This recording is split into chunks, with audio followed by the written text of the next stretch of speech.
Assalamualaikum warahmatullahi wabarakatuh. Selamat pagi, selamat siang, jam berapapun kalian nonton, semoga kabar kalian dalam keadaan sehat walafiat. Pastikan kalian saat ini belajar dengan sungguh-sungguh dan memperhatikan pembelajaran pada materi yang saya paparkan pada hari ini. Pada hari ini kita akan membahas di bab baru, yaitu di bab 5, dan ini adalah part yang pertama, yakni bab yang kita pelajari yaitu mewaspadai ancaman terhadap kedudukan negara kesatuan Republik Indonesia.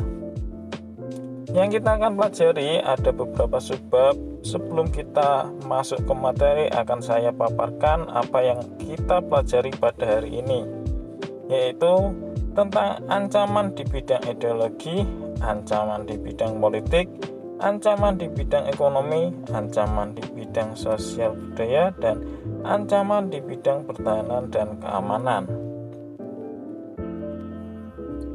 Mulai dari yang pertama, menelaah ancaman terhadap integrasi nasional. Kalian tentunya pernah melihat peta dunia. Dalam peta tersebut, kalian dapat menunjukkan posisi Indonesia yang berada di tengah-tengah dunia, dilewati oleh garis khatulistiwa, diapit oleh dua benua yaitu Asia dan Australia, serta berada di antara dua samudra yaitu Samudra Hindia dan Samudra Pasifik. Kondisi tersebut menunjukkan bahwa wilayah Indonesia berada pada posisi silang yang strategis. Perlu kalian ketahui bahwa posisi silang negara Indonesia tidak hanya meliputi aspek kewilayahan saja, melainkan meliputi pula aspek-aspek kehidupan sosial, antara lain sebagai berikut. Yang pertama, penduduk Indonesia berada di antara daerah berpenduduk padat di belahan utara dan daerah berpenduduk jarang di belahan selatan. Ideologi Indonesia terletak antara komunisme dan liberalisme. Demokrasi Pancasila berada di antara demokrasi rakyat di utara, Asia daratan bagian utara, dan demokrasi liberal di selatan. Ekonomi Indonesia berada di antara sistem ekonomi sosialis di utara dan sistem ekonomi kapitalis di selatan. Masyarakat Indonesia berada di antara masyarakat sosialis di utara dan masyarakat individualis di selatan. Kebudayaan Indonesia berada di antara kebudayaan timur di utara dan kebudayaan barat di selatan. Sistem pertahanan dan keamanan Indonesia berada di antara sistem pertahanan kontinental di utara dan sistem pertahanan maritim di barat, selatan, dan timur. Apa sebenarnya yang menjadi ancaman bagi integrasi nasional?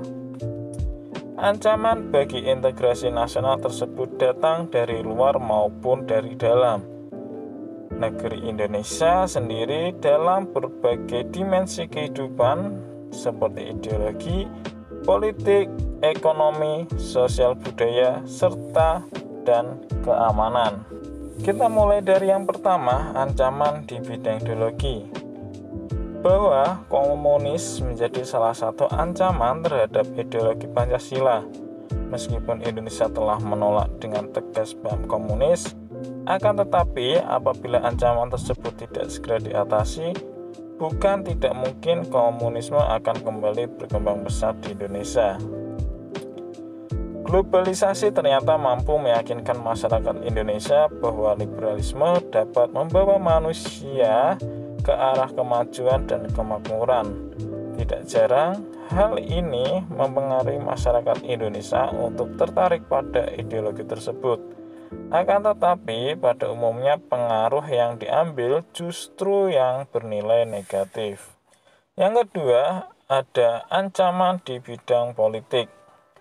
Ancaman di bidang politik dapat bersumber dari luar negeri maupun dalam negeri. Untuk penjelasannya, dari luar negeri, ancaman di bidang politik dilakukan oleh suatu negara dengan melakukan tekanan politik terhadap Indonesia. Intimidasi, provokasi, dan blokade politik merupakan bentuk ancaman non-militer berdimensi politik yang seringkali digunakan oleh pihak-pihak lain untuk menekan negara lain. Ancaman yang berdimensi politik yang bersumber dari dalam negeri dapat berupa ancaman kekuatan dalam bentuk pengarahan massa untuk menumbangkan pemerintah yang berkuasa. Yang ketiga, ancaman di bidang ekonomi. Pada saat ini, ekonomi suatu negara tidak dapat berdiri sendiri. Hal tersebut merupakan bukti nyata dari pengaruh globalisasi. Globalisasi perekonomian merupakan suatu proses kegiatan ekonomi dan perdagangan ketika negara-negara di seluruh dunia menjadi satu kekuatan pasar yang semakin terintegrasi dengan tanpa rintangan batas teritorial negara. Indonesia akan dibanjiri oleh barang-barang dari luar negeri seiring dengan adanya perdagangan bebas yang tidak mengenal adanya batas-batas negara.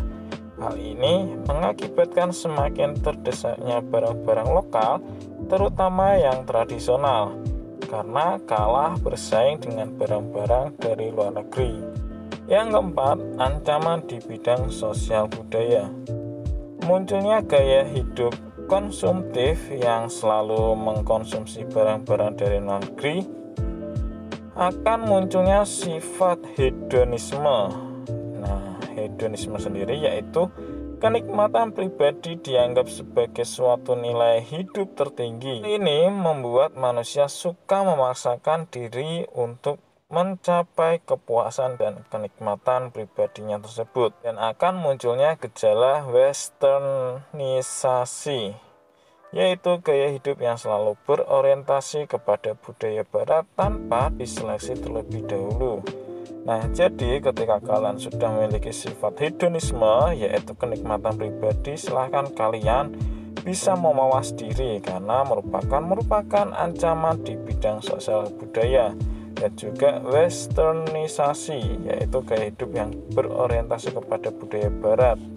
Nah, jadi ketika ada budaya asing yang masuk ke Indonesia, silahkan kalian bisa saring terlebih dahulu. Contohnya mungkin cara berpakaian.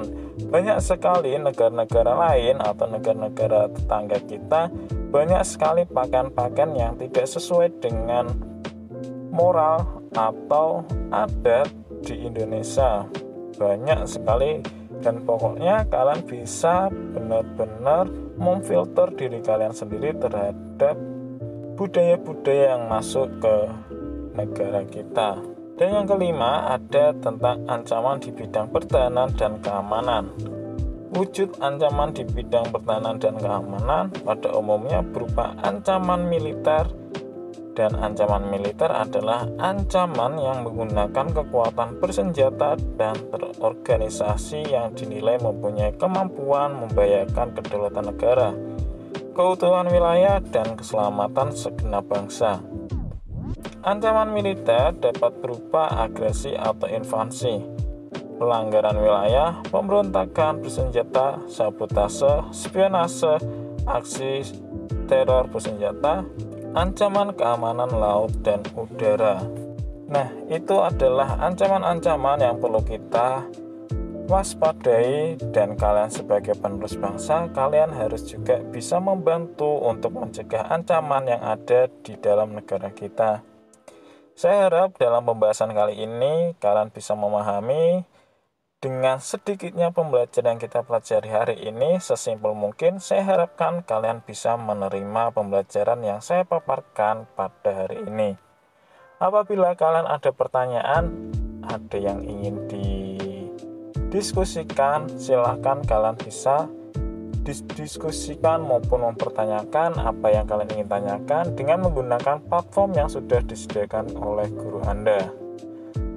Kita cukup sampai di sini, kita akan berjumpa di minggu yang akan datang.